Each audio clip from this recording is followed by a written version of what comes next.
Hola, ¿qué tal? Bienvenidas, bienvenidos. Gracias por acompañarnos en una emisión más del Náusea TV. El día de hoy estoy con el doctor Rafael de la Garza Talavera, un servidor Héctor Oz. Vamos a tocar un tema que inevitablemente no podemos dejar pasar, que es, bueno, el inicio de las campañas, de las elecciones de este periodo electoral 2024. Sabemos que las elecciones son el 2 de junio de este año y, bueno, desde hace ya un par de semanas estamos en el periodo oficial de campañas, aunque, bueno, tuvimos algunos meses anteriores con toda esta cuestión de las precandidaturas, la elección de las famosas corcholatas, la cuestión, los shows de la oposición y demás. Entonces, en fin, se trata de, evidentemente, de elecciones federales de relevancia importante para el futuro inmediato del país. Sabemos que se elige la presidencia de la República, que se renueva por completo las cámaras de tanto de diputados como de senadores, además de, bueno, 8 gobernaturas, la jefatura de gobierno de la Ciudad de México. Prácticamente, si no tengo mal entendido, creo que todos los congresos locales también se van a renovar, más de 1,500 ayuntamientos, en fin. Sabemos que por cuestiones de magnitud son unas elecciones importantes. Eh, Quienes han hecho a favor de acompañarnos a lo largo de estos años que hemos estado transmitiendo, emitiendo análisis, saben que la cuestión electoral nunca ha sido, digamos, el fuerte de este canal, pero sin duda es una parte relevante que no podemos dejar pasar. Sobre todo, no tanto para entrar, digamos, en el detalle, ya sabemos que los dichos, los dimes y diretes, los shows que se dan ahora en redes sociales, en TikTok, que si los chicles, que si la sangre, que si la conferencia, en fin. Pero más allá de entrar, digamos, al día a día de las elecciones, pues quieramos abordarlo como siempre procuramos hacerlo, desde una perspectiva más amplia, más general, incluyendo, por supuesto, cuestiones de balance histórico que nos permitan, pues, dar cuenta de cuál es el momento de la democracia en el país. Ya sabemos que por todos lados se sigue hablando de la dictadura y del populismo y demás, pero bueno, entonces, sin más, pensando precisamente en analizar desde un marco general más amplio, ¿por dónde podríamos empezar, Rafa? Sí, Héctor, gusto estar aquí otra vez con nuestro auditorio. Eh, sí, bien dices, aquí no vamos a andar cómo van a quedar las cuotas, cómo va a quedar estas. Mire, si quiere apostar, mejor métase al caliente, ahí sí gana dinero, aquí no va a ganar nada, nomás va a ser corajes. Entonces, la pregunta aquí en todo caso es, bueno, ¿se fortalece el sistema político con las elecciones? Sí, porque las elecciones están, en teoría, en la teoría liberal, hechas para legitimar y fortalecer el sistema político. Entonces, esa es la primera pregunta que podríamos hacer, ¿no? Si en realidad se fortalece. Y voy a tratar de responder esa pregunta por partes, ¿no? Lo primero que tú acabas de mencionar, hay un desgaste de 6, 8 meses previos. Las campañas empezaron hace medio año. Estamos hasta acá.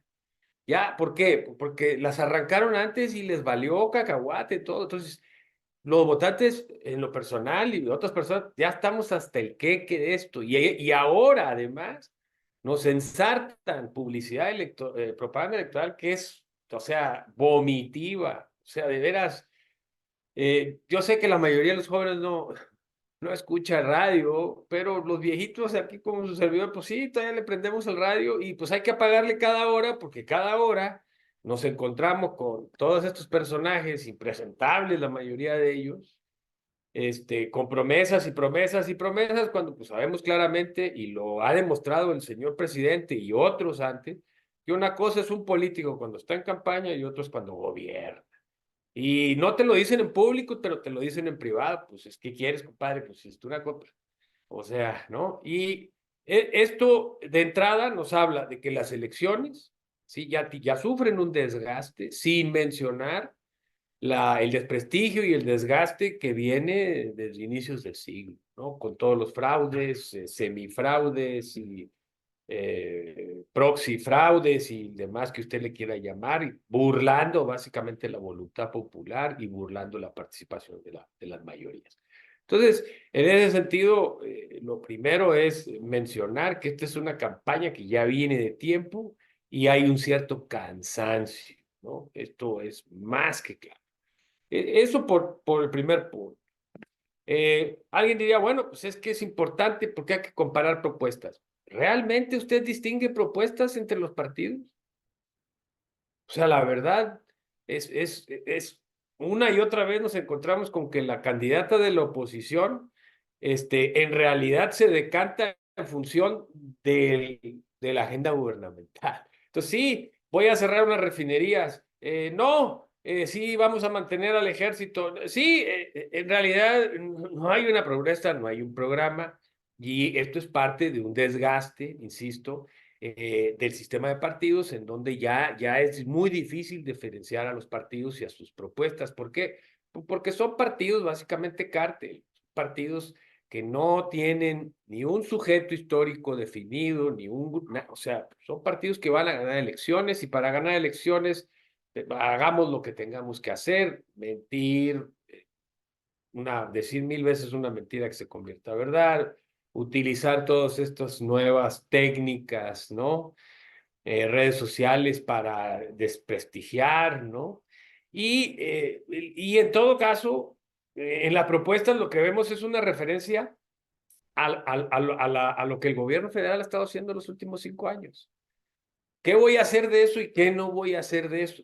Y párale de contar. Y esto incluye, evidentemente, a la candidata oficial, como dicen los argentinos, a la candidata del oficialismo, que es, ya saben quién, no lo voy a decir porque luego piensan que estoy haciendo propaganda.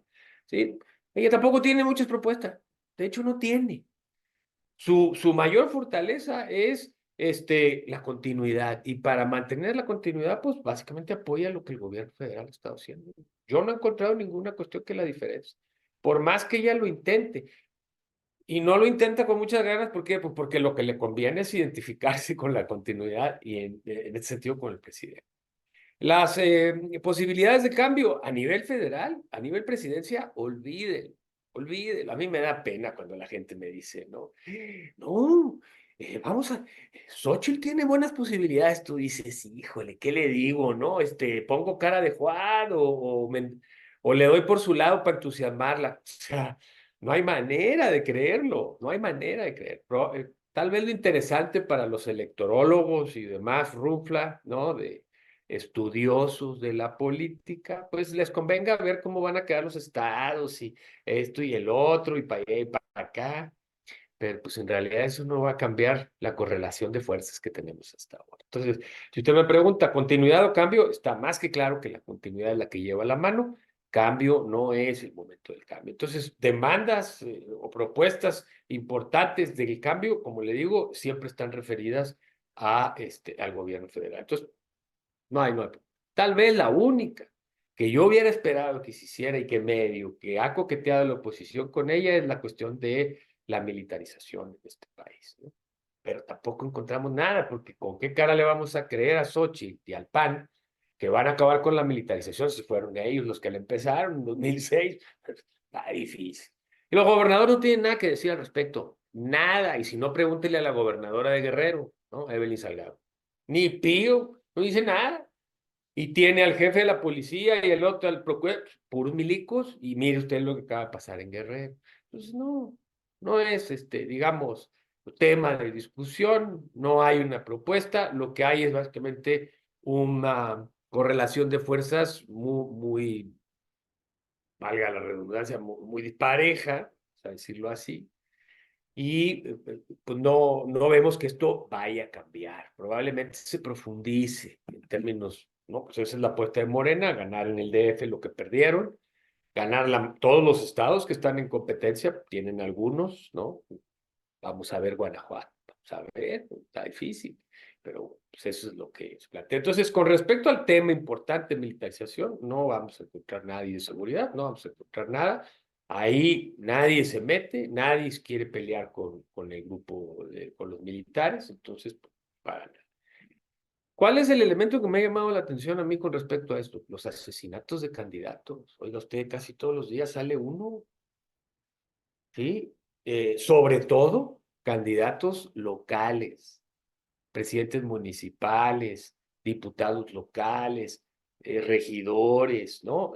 Van varios, y lo que queda, ¿sí? No hay comentarios del INE, no hay comentarios del gobierno federal, es como si no pasara, ¿sí? Y esto, insisto, no es nuevo. Efectivamente, ya desde hace 15, 20 años dijimos que hay un actor nuevo en las campañas, que es la delincuencia organizada. Y cuando digo delincuencia organizada me refiero al narcotráfico. No vaya usted a pensar que me refiero a los gobiernos institucionales, porque luego también así les llaman. porque esos, pues, aparenten, o sea, aunque no lo crea usted, están organizados, aunque parezcan que son totalmente desorganizados, pero no, tienen su nivel de organización. Entonces, pues, no, en ese sentido, a mí me parece y que no hay, más allá de declaraciones del INE, de que vamos a proteger a los candidatos, o de gritos de auxilio de algunos candidatos, incluso para gobernadores, en los que están pidiendo básicamente pues, tener mayor protección. El gobierno federal ni pío no dice. ¿Sí? Entonces, esta situación lo único que va a generar es, sobre todo en los municipios, que es la base del sistema político, ¿sí? Lo que vamos a ver es ausentismo electoral. La gente no va a ir a votar para que lo ametrallen en una mesa de votación. No, mejor no voy. No, porque además, ¿qué tal que luego se enteran que voté en contra del candidato de la maña? No, menos. Entonces, la base del sistema político es donde está más degradado el subsistema electoral, son los municipios y las regiones. En esa parte tenemos un actor que es el tráfico, que sobre todo en las zonas más pobres del sur, pero también del norte del país y del centro, está básicamente marcando la pauta. Y no hay ninguna política clara por parte del gobierno para intervenir. Peor aún, nos podemos imaginar, y esto es terrible, las negociaciones que se están dando entre los que quieren ser presidentes municipales y candidatos con los grupos de la delincuencia organizada, que cuente seguro. Probablemente después vayan a salir 2, 3 videos donde lo muestren, ¿no? Que ya lo hemos tenido en experiencia. Entonces, esa parte también, Héctor, pues hombre, la verdad, yo veo que eso sí crece, que cada vez es un actor decisivo, insisto, en el ámbito local. ¿Por qué el sistema lo absorbe y no lo... Porque en realidad, si usted vive en Chihuahua y el asesinado es en Chiapas, pues usted haga de cuenta que pues, ni le va ni le viene. Solamente se va a asustar usted cuando el asesinado sea una persona que usted conoce y que es candidata de su comunidad. Entonces sí, sí, la torre. Pero nadie ¿sí? Va a sentir pena por usted. ¿Por qué? Porque yo no vivo ahí y a mí me vale gorro lo que pase ahí. Entonces, claro, para las presidenciales sí, un magnicidio, ¿no? Imagínese. Y no me refiero al tamaño de las candidatas en términos físicos, sino sobre todo en términos históricos, pues un magnicidio sería terrible, un golpazo. Pero a nivel local, el sistema parece ser que ni cosquillas le hace. Y esto es muy grave porque, insisto, el sistema político, si la base está totalmente podrida, el sistema tarde o temprano se va a caer, se va a derrumbar. Estamos en esa situación. ¿Sí? Y luego tenía yo aquí la parte de las cuotas de género, todos los despapalles que se hacen y que si los ponen en la lista número 1 y en la lista número 2, creo que es importante las cuotas de género, pero el problema es que una vez que llegan a la Cámara o al puesto que por el que compitieron, se les olvida la agenda de género, ¿no? Incluso hemos visto candidatos transgénero que básicamente al final ni se acuerdan. Entonces, todo esto de la cuestión de género es también para darle legitimidad a un sistema que no lo tique, que cada vez tiene menos, y luego a la hora de gobernar, que es cuando se podría reforzar y justificar realmente estas cuotas de género, más allá de los derechos que te tienen y de la constitución y la diversidad, no tiene ningún impacto. Entonces el ciudadano lo que ve, básicamente, que estas cuotas de género no tienen ningún sentido más allá de, insisto, cumplir con ciertas cuestiones formales, pero que no tienen ningún impacto real en la vida de las personas. Y pues finalmente, Héctor, por esta primera ronda, pues otro tema que a mí me parece importante me encantan esas noticias que dice histórica elección, la más grande en la historia. Dices, chingada, perdone usted. Dices, ¿por qué mejor no dicen que es la más grande en términos de costos? Porque eso tampoco ha dejado de aumentar, ¿sí? Es obscena la propaganda. No podemos estar cada hora escuchando 10, 12, 15 anuncios en una sola estación. Nos cuestan mucho dinero, no es mucho dinero el que se está gastando en eso.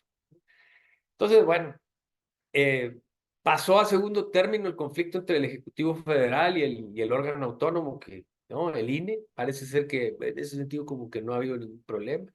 Pero el costo es exorbitante, exorbitante, ¿no? No, o sea, y no hay ninguna discusión al respecto porque el INE no se toca. Señora, acuérdese. Y menos los privilegios de todos estos partidos empresa, como el Partido Verde, como Movimiento Ciudadano, ¿sí? E incluso como el PRI, que es un partido ya, ¿no? Degradado. Entonces, pues, la verdad, esto de los costos, en realidad sigue en crecimiento, no se ha detenido. Entonces, en resumidas cuentas, el sistema político no se va a legitimar ni se va a fortalecer con estas elecciones, sino que va a continuar degradándose, ¿sí? A costa de una enorme porción del presupuesto federal y a costa de la vida de muchos que, para bien o para mal, quieren competir y los asesinan, ¿no? Entonces, bueno, pues digamos, sería así, grosso modo, respondiendo a esta pregunta que tú planteabas, bueno, pues, ¿para qué sirven las elecciones? Pues alguien dirá, no, pues para nombrar, para los representantes, para nombrar los otros. Sí, pero ese nombramiento de representantes es para que realmente representen a alguien. Y lo que tenemos aquí son candidatos que básicamente garantizan. Creo que por ahí Claudia Sheinbaum se soltó una perla que dijo más o menos así: los fundadores de los partidos no ganan elecciones, nosotros queremos gente que gane elecciones. Independientemente si son unos bandidos, si son unos mentirosos, si vienen de los partidos que combatimos, si son traidores o fueron traidores a la patria, si son, no, expresos, vale. Aquí lo que se trata es de ganar la elección, no de hacer una discusión, no de fortalecer la democracia a la que aspiramos. No somos un país democrático, aspiramos a ser un país democrático. ¿Sí? Entonces parece que cada vez nos alejamos más. Y esto es un producto perfecto. ¿Sabe usted para quién? Para la extrema derecha. Para que diga, mire, ¿para qué sirven las elecciones? ¿Ya vio para qué sirven las elecciones? Entonces, bueno, en ese sentido, yo insisto, estas elecciones no cumplen con lo que la teoría liberal le asigna a los procesos electorales. Sí, me parece interesante, digamos, el recorrido general que planteas. Y sí, efectivamente, yo creo que la pregunta es esa y plantearnos incluso sobre el carácter de la democracia en sí misma, ¿no? Sabemos que vivimos en un régimen de democracia liberal, evidentemente. Ahora, yo siempre he planteado que más allá de que lo que se enseña en las escuelas de ciencia política y qué sé yo, que si la democracia es una forma de gobierno, etcétera, yo pienso que efectivamente lo que es la democracia es una forma de legitimación para un régimen establecido que tiene sus características tanto en términos políticos, pero sobre todo, por ejemplo, en términos económicos, de un modelo económico, de un sistema económico que requiere cierta legitimidad para poder seguir funcionando de manera más o menos estable, más o menos funcional. Ahora, lo cierto, como bien dices, es que la legitimidad, al menos para el régimen político mexicano, no descansa en este momento en las instituciones, no descansa precisamente en las democracias. Si se quiere, podemos retomar viejos conceptos y hablar de que la democracia, perdón, de que la legitimidad del régimen en este momento se fundamenta en una cuestión meramente carismática, que tiene que ver con un personaje en específico, que es quien todos sabemos, con el presidente actual de la República, y que de una u otra manera vino a revivir ese sistema de partidos que venía en crisis, qué sé yo, voy a decir al menos desde los 90, ¿no? Desde el Fobaproa, desde Cedillo, desde Salinas, etcétera, etcétera, no se diga con la crisis que arrastra después los ambos gobiernos del PAN, uno por ineficiente y el otro por asesino, pero lo que hace López Obrador en su momento es revitalizar ese sistema, tanto en términos políticos generales como el propio sistema de partidos, darle una inyección de aliento, una bocanada de aire fresco a ese sistema de partidos decadente que veníamos arrastrando ya por 30, 40 años, al menos desde la apertura o la supuesta apertura democrática, ¿no? Cuando el PRI deja de ser el partido único y se convierte en un partido hegemónico. Ahora, lo que tenemos que Morena es efectivamente un partido hegemónico, y lo dijimos en su momento cuando analizamos las elecciones internas de Morena. Bueno, una característica particular de estas elecciones es que en ese momento ya teníamos presidenta electa, y evidentemente no me estoy refiriendo a Xochitl Gálvez, ¿no? Entonces, sí, una cuestión más que podemos añadir a eso bueno, parece que reproduciendo ciertos esquemas, como los esquemas de las internas, con todas las críticas que podemos hacer a los procesos internos de Morena, particularmente, como decías, en términos locales, lo que tiene que ver con la transparencia y con la publicidad de la toma de decisiones, al menos para el caso de la elección presidencial, pues parece que de la elección de quién iba a ser el candidato presidencial de Morena, parece que ahí se dirimió en realidad este proceso. Ahorita llevamos, como bien dices, 2 meses de precampañas, vamos todavía por 3 más de campañas formales, son 50 y tantos millones de spots en radio y televisión. Veía yo por ahí que el presupuesto de los partidos es de 10,000 millones de pesos, una cantidad que nos puede decir mucho o poco, pero sobre todo yo quisiera mencionar lo que está por fuera de esos presupuestos, ¿no? Hemos visto desde febrero todo el dinero que se está invirtiendo en redes sociales para mantener hashtags a nivel mundial prácticamente. Es dinero que no sabemos de dónde viene, que no se puede fiscalizar porque las redes son poco transparentes, etcétera, etcétera.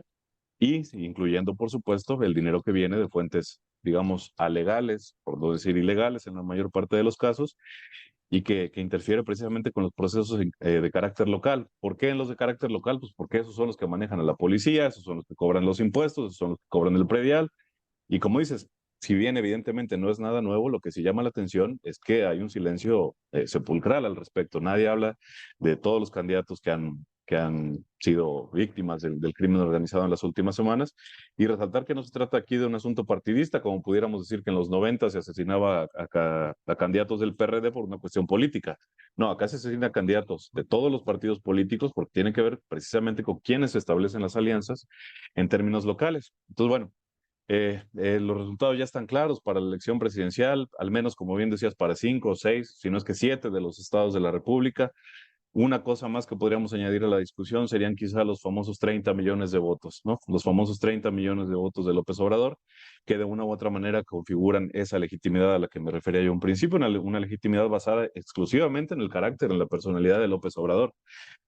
Ahora va a ser difícil que la candidata en estas elecciones gane con ese margen. Puede ser que gane con un margen mayor, pero no creo que alcance esos 30 millones de votos. Es decir, esas formas de responder ante cierta coyuntura se van desgastando.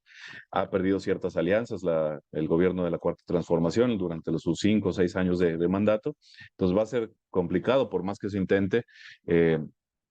Repetir esos 30 millones de votos. Yo creo que la participación va a ser menor en esta ocasión, en parte precisamente porque sabemos efectivamente ya quién va a ser el ganador. Ahora, hablando un poco de lo poco que vale la pena hablar de la oposición, queda claro que Xochitl Gálvez no tiene ninguna posibilidad. No se hable, por supuesto, de Maines, a quien ni siquiera habíamos mencionado, porque pues no figura absolutamente para nada. Lo que sí es cierto es que, bueno, lo que está en disputa es el Congreso de la Unión. Eh, Buscar una mayoría absoluta por parte de Morena va a ser prácticamente imposible. Se ha hecho mucho ruido con el famoso Plan C, pero aquí es donde empezamos a mezclar cuestiones, ¿no? Un Plan C reviviendo a viejas figuras del PRI, reviviendo a viejas figuras de viejos partidos políticos, criminales, confesos, algunos sentenciados incluso, como en el caso de Chiapas, de Guerrero, de Oaxaca, personajes impresentables. Y sobre todo lo que hemos mencionado desde que empezamos a analizar hace un par de años las campañas internas, los procesos internos de Morena, haciendo un lado a las bases. Porque sí, efectivamente, las bases no ganan elecciones, las elecciones las ganan por los mismos dinosaurios de siempre, nada más que ahora revestidos de guinda. Entonces, por ejemplo, Perdón, lo que Héctor, comentas, ¿sí? Sí, por ejemplo, lo el que comentas de las desgaste que ha cuotas. tenido el desgaste que ha tenido Morena al interior, o sea, los fundadores declarando y considerando la posibilidad de fundar otro partido, de plan irse por otro lado, porque aquí no los pela. Sin mencionar el desgaste de la oposición, en términos de que se tuvieron que juntar y que fue un liderazgo externo el que los juntó, no fue uno interno, ¿no? Entonces dices, úchale, o sea, las elecciones, si efectivamente los gobiernos desgastan, gobernar desgasta, pero campañas de este tipo también, sobre todo a los partidos, los desgasta muchísimo. Entonces estamos viendo que ¿no? Incluso el partido hegemónico tiene un desgaste notorio a su interior, ¿sí? Y bueno, pues eso también pasa factura, porque como tú dices, ¿cuál es la clave para entender la hegemonía de Morena? Pues el liderazgo carismático del presidente, pues ¿cuál otro? Entonces, evidentemente, 30 millones de votos no nos va a conseguir, por supuesto que no. Pero además, tampoco van a ganar el Congreso, se están pasando películas. Está claro que la derecha tiene o sea, los que saben de esto en la derecha y en la oposición saben que la batalla es en el Congreso a nivel local, no en la presidencia, ¿sí? Porque la verdad no creo que el efecto Xochitl le ayude mucho a los partidos de oposición, ni tampoco el de Claudia.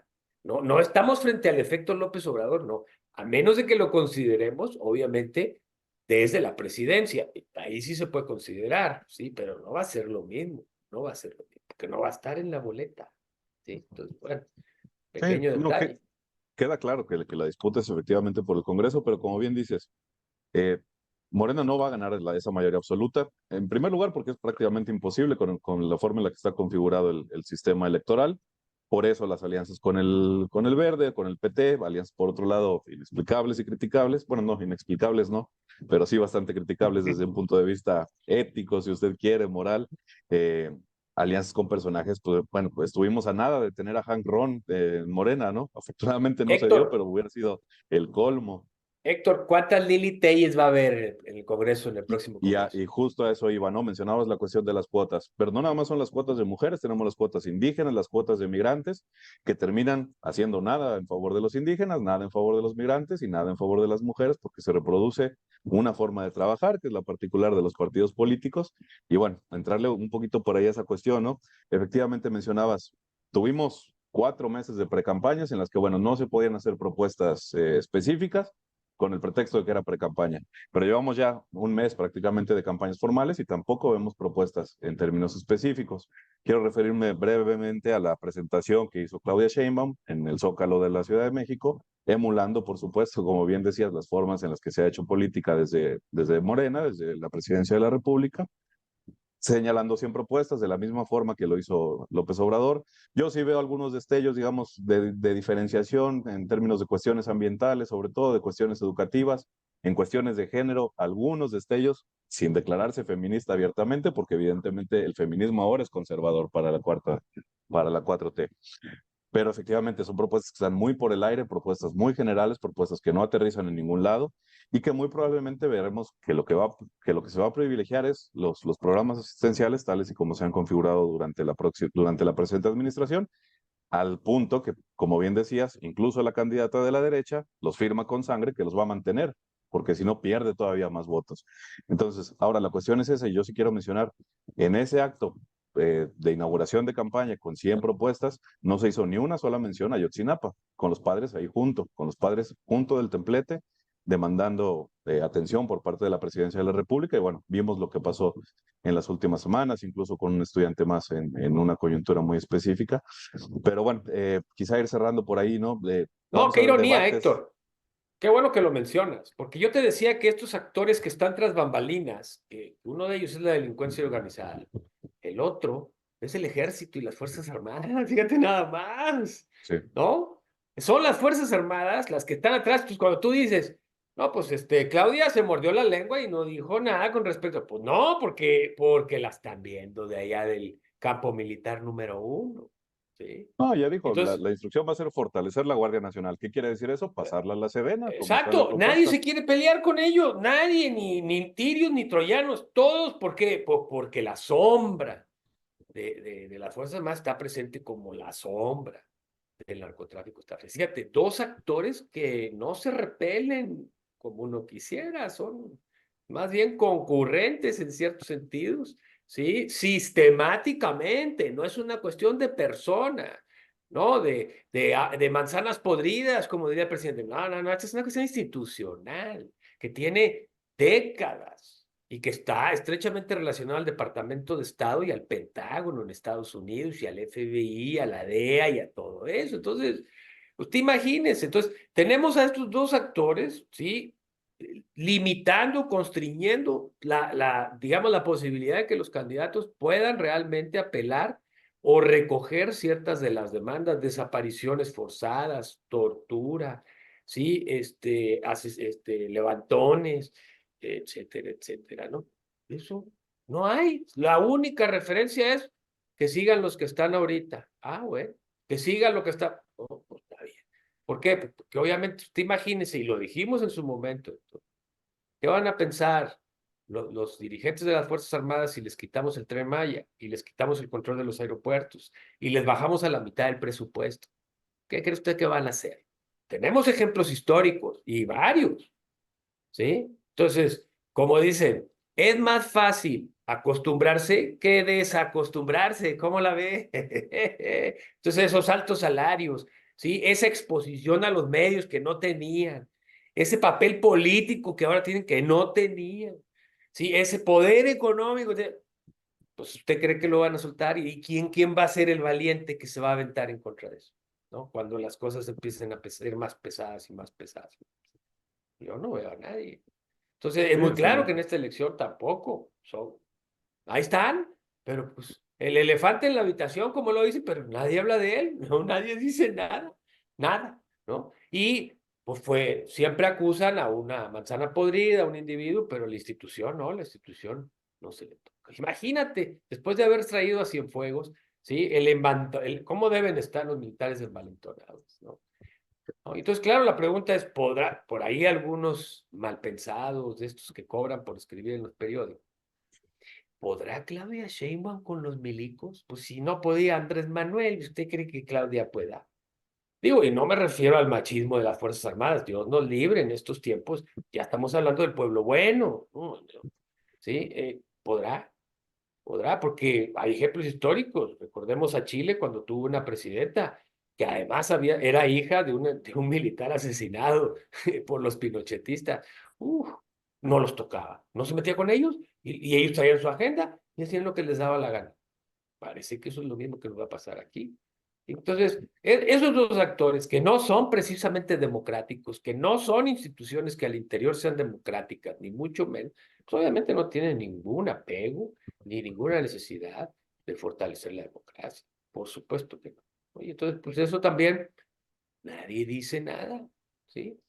¿Cuántas propuestas que hizo Claudio Sheinbaum las consensó con los militares? ¿Sí? Oye, En los efectivamente, lo que vamos a ver es esa continuidad, porque digamos, en términos económicos podría decirse que la situación está relativamente estable, no vamos a tener una devaluación como se tuvo, qué sé yo, en el 94, en el 2000.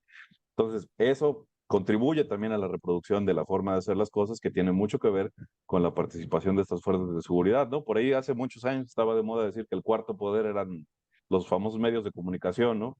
Los medios de comunicación, digamos, tradicionales cada vez tienen menos poder, las redes sociales adquieren otra forma de hacer política, por ahí veía yo que están intentando tumbar la entrevista que tuvo López Obrador con esta periodista ruso-española, qué sé yo. Pero bueno, son nimiedades, pero lo que sí es cierto es que al menos desde la teoría, digamos, de la dependencia, se señala que el cuarto poder no son los medios de comunicación, son las fuerzas de seguridad.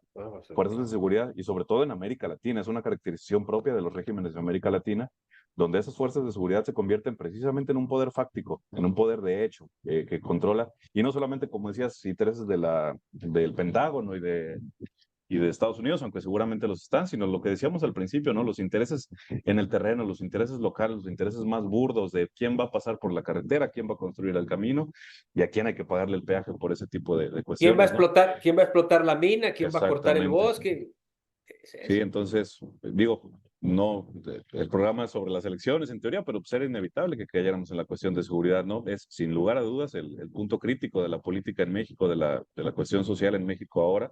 Insisto, el tema económico, no vamos a decir que está resuelto por completo, ni mucho menos, pero al menos no se profundizó como se pudo haber No va a profundizado intervenir, con otro tipo de no va a ser administraciones. factor. No, no va a ser Pero, factor. pero desafortunadamente el tema de seguridad tampoco lo es a la hora de la elección, porque es una elección que ya está definida y se ha denostado, y a lo mejor con eso podríamos ir terminando, ¿no? Cómo se ha denostado y dentro de la descomposición que mencionábamos de Morena hacia su interior, pues cómo se ha alienado a grupos que han peleado constantemente por los derechos humanos. Las últimas declaraciones en últimos meses por parte de la presidencia de la República en ese sentido pues han sido lamentables. Eh, Igual, haciendo a un lado a todos estos grupos activistas que han luchado por denunciar los crímenes del ejército, por buscar una forma distinta de acercarse con las comunidades, pues lo que vamos a ver es la continuidad efectivamente de la política de la Sí, cuarta transformación con todo lo que ello conlleva. mira, es muy peligroso. Cuando dicen es que los tenemos jodidos, la oposición no puede, es muy peligroso eso, porque entonces se empiezan a buscar otras opciones que son las que estamos viendo ahorita. ¿Sí? El caso de Alito falsificando declaraciones del presidente de España. Oiga, usted, el colmo. O Xochitl yendo a Estados Unidos y se todo a pedir chiche porque aquí no la tiene. Pues eso es muy grave. Y además, violatorio de las leyes electorales. O sea, ok, no les dan dinero. ¿Y cómo sabe usted que no les dan? ¿No? Pero que vayan y apelen a este tipo de personajes o a estos países para poner presión y para desprestigiar y utilizarlo como estrategia de campaña es muy grave. ¿Qué sigue de eso? Hombre, pues un mayor fortalecimiento de la derecha antidemocrática y autoritaria. Pues claro, si está puesto y tenemos, insisto, otra vez, a decir, este cuate siempre con sus ejemplos históricos. Pues perdone usted, pero si usted, la gran maestra de la vida, es la historia. Y lo que tenemos es, en Europa, pues precisamente situaciones en las que sistemas de partidos se derrumban y surgen los monstruos. Es así de simple. Entonces, el éxito de Morena, sin duda, tiene que ver con el liderazgo carismático, pero también tiene que ver, y mucho, con la descomposición de la oposición y de los partidos tradicionales. Por supuesto, usted sí es un equipo medio malón, pero tiene enfrente un equipo que es pésimo, oh, pues hasta se ve campeón. Órale, qué bien se ven. Pues sí, se ve porque no tienen adversario, por eso se ven bien, ¿sí? Entonces, pues, digo, la verdad, a mí me parece que hay que tener mucho cuidado porque yo creo que de las últimas 4 o 5 elecciones presidenciales, en las que ha habido un enorme golpeteo, tal vez con la excepción de la de Calderón, que fue extraordinaria, no enfrentamos ese escenario hoy, pero eso no quiere decir que las cosas hayan mejorado, ¿sí? Tenemos otras situaciones que no estaban en el 6 que están ahora, y que en realidad van a ir minando la confianza de la población en este sistema, en el subsistema electoral. Y pues de eso a un golpe de Estado, a una regresión autoritaria, etcétera, pues con el gobierno de Trump encima, pues digamos, no es algo menor. Entonces, yo creo que eso es lo que hay que tener en cuenta, y no tanto quién gana y quién pierde, insisto. Entre la caliente mejor, ahí especule. Timora se gana una lana. Acá no más va a ser corajes. Pero bueno, estaremos No, atentos, Héctor. y sobre todo sin afán de hacer política comparada, pero ver que la cuestión es precisamente esa, ¿no? Digo, decíamos que el poder desgasta, pues evidentemente la oposición se desgastó por casi 100 años. La gobernaron 70 el PRI, 2 el PAN y luego otros 6 el PRI.